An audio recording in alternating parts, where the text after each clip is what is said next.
Hello, Red Sox fans, and welcome back to another video. I wish I was coming to you with better news, but unfortunately, those damn Yankees have done it again, and they have beaten the Red Sox. Now, it's not all doom and gloom here on the Talk Sox webpage. We're here to talk about the good, the bad, and the ugly. But of course, we're here to report, of course, that we are out of contention for the World Series. But we're here to recap Game 3 of the Wild Card Series with the Yankees and the Red Sox. We're going to give you our thoughts, what the future will look like for the Red Sox, and what we can learn from this. So, Brandon, I'm going to toss it over to you as always. What are your thoughts on today's game? Yeah, they're not positive. Um, it's the offense didn't show up. This was the fear when they traded Rafael Devers a few months ago. This was the fear when Roman Anthony got hurt about a month ago. This was the fear all year long that in the most crucial moments, if Alex Bregman was cold like he has been for the last few weeks, if Trevor Story, who's been hot recently, had a great series, but if he didn't come through, Masataka Yoshida was really good, but the other guys around him weren't hitting.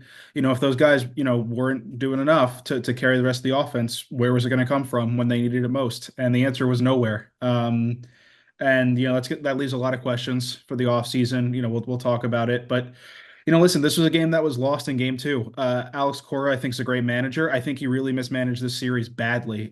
Brian Bayo was not great in game two. We talked about this in a previous video. I wrote an article about it, but Cora had to go to the bullpen early because of it, and he ended up using six relievers in game two. Which what did that mean? Was that Connolly Early, who was phenomenal through three innings today, again a rookie going on the road in baseball's biggest rivalry. He was fantastic. He matched Cam Schlittler through three innings. He got sent out for the fourth. He looked a little shaky. That's fine. Listen, he gives up a run. He gave you what he needed to through three, 4 innings. Pull him out, get the bullpen in. Cora left him to the Wolves. Cora let him get out, just stay out there and just keep getting hit. And that was really tough to watch because that's just not who Alex Cora is. That was bizarre. That's not how we thought he was going to manage this series.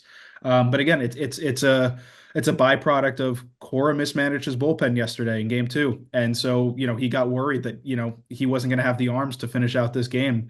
So he hoped Early could pull it through. And, again, Early's a great pitcher. He's going to be really good for a long time, but he's a rookie. He's making his fifth career start. He wasn't ready for this, at least, to go through the order a second and third time. So really tough to watch. That was the only inning where the Yankees did any damage. It ended up being a 4-0 game. The offense again just didn't show up. And it's tough. It's just, this is a winnable series, especially after Crochet was so good in game one. I think a lot of Red Sox fans will lament, the way the bullpen was managed in games two and three. But at the end of the day, the Red Sox got beat by a really, really good young starting pitcher, Cam Schlittler. I don't like giving credit to the Yankees, but he was unbelievable. That is one of the all-time great rookie performances in the postseason. And credit goes to him for showing up when the Yankees needed him most. I think there's also a kind of thing that we need to think about that we're missing a little piece of the puzzle here, and that's the quote I'm going to use is from Avatar: The Last Airbender. If there's anybody who's a millennial or anybody from the 2000s, you're going to enjoy this here. It's when we needed the Avatar most, he vanished, and the Avatar in this is Roman Anthony, who of course was injured during all of this. Again, our younger players, Roman Anthony, Marcelo Mayer, and to some extent, although he's not here right now, Christian Campbell, are not up to the plate at this point. They're all non-existent in the lineup. So what the Red Sox were missing were these young guys. What we were looking towards was Alex Bregman, Trevor Story, like you said, who had a hot end to his season, and Masataka Yoshida, the veterans. And Mhm. although they produced very well in the first game, three players ain't enough to Yeah. produce a great series in the wild card series, especially up against the Yankees, as much as I don't want to give the Yankees credit. So again, there is that piece of the puzzle missing. And like we talked about this entire season, I think that the Red Sox, part of the reason that they didn't make a lot of moves during the trade deadline was because they were looking so much to their farm system, so much to their minor leaguers coming up this season. And again, we didn't anticipate all of them getting injured or something happened to them, lightning striking them from above. But this is what happened, and this is the how the cards got dealt. At the end of the day, I like to be optimistic as much as again we're no longer in World Series contention. What I will say is there is the positive. Hey, it's been a few years. We made the wild card slot at the end of the day. That doesn't happen very often, and the Red Sox made it at the end of the day. That's something to be proud about. Yeah, no, like first time in 4 years they made the playoffs. This is the fruits of the Craig Breslow and also Chaim Bloom, who's now over in St. Louis. But their combined sort of efforts in this rebuild, they're starting. We're seeing the fruits of that labor really pay dividends, and that's nice to see. Again, we've talked about this a lot, especially at the trade deadline when it felt like the Red Sox really should have done more. And I think this series, proved they probably should have done a little bit more. But this is a team that is built for the future. And you bring up a good point. Campbell, Anthony, and Mayer were not on the roster for this series. They were the hurt or Campbell in Campbell's case in AAA. The password Garcia was also not on the roster. I mean, a lot of these young guys, part of the future, weren't here. It's just a symptom of the fact that this is a really young Red Sox team. Again, the veterans are here, Story and Bregman, but the guys that are going to be carrying the Red Sox to hopefully future World Series titles weren't around, or if they were, like Carlos Narvaez, he didn't have the best series ever. It's the first postseason run for some of these guys, so it was not perfect. I mean, for what it's worth, in Game 3, again, obviously the Yankees pitching was stellar, but I think the Red Sox had what, 5 hits in the game? Four of the 5 hits came from Story, Yoshida, and Nathaniel Lowe. I mean, those are the veteran guys. I mean, again, it's nice that they showed up, but everyone else in the lineup didn't. And so, it's just there's a lot of offseason questions right now. Alex Bregman's probably going to opt out. Is he going to return? What's going to happen with Yoshida and his contract? Is Nathaniel Lowe going to return? There's so many questions. Obviously, I think the big question right now is the starting rotation, which I think really got exposed in this series. Garrett Crochet is obviously amazing. I do like Brian Bale a lot, and I think a lot of people like Peyton Toll and Connolly Early and some of these younger guys, but there is a clear need for that number two starting pitcher. But the point is right now that yeah, this was a disappointing end to the season, but let's also remember that the Red Sox are probably a year ahead of schedule right now. The way, how young they are, how many rookies they had on, contributing in big ways on this roster throughout the season.